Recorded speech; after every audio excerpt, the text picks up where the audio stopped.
70 до 80% од децата имаат неправилно држење како последица на намалена физичка активност и начинот на живот.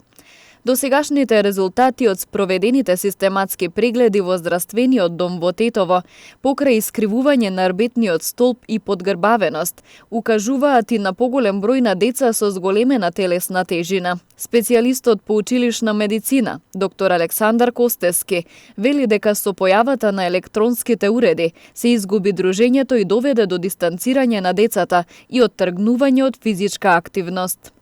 Можам да кажам дека до негдека, до 2007, 2008, еве, да речем и до 2010, бројот процентуално, значи на деформитети од сите извршени систематски прегледи се движеше негдека до 7-8% на сколиоза.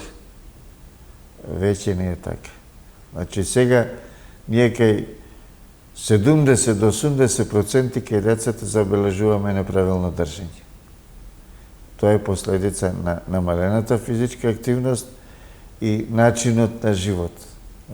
Веќе ги спомнав електронските уреди, токму тоа доведе до појава на вакви работи.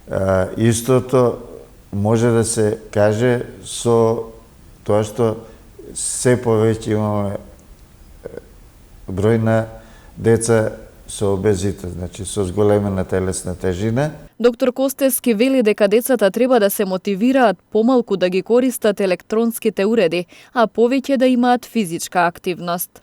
Не мора да значи дека со некој спорт мора да се бави, ама битно е да се мотивира детето дека треба повеќе да се движи, а помалу да ги користи електронските уреди. Мислам дека се тие најголемата и најглавната причина и едноставно социјалните мрежи кои многу време им одземаат на децата, значи што можат повеќе да се избегнуваат, а што повеќе да се спроведува физичката активност. Во текот на изминативе месеци, систематските прегледи беа прекинати поради пандемијата со COVID-19, заради заштита на децата, но родителите се тие кои први можат да забележат одредени промени кај нивните деца. Самите родители, значи, треба секојдневно, барем при секое бањење на детето, да видат дали каква е положбата на телото.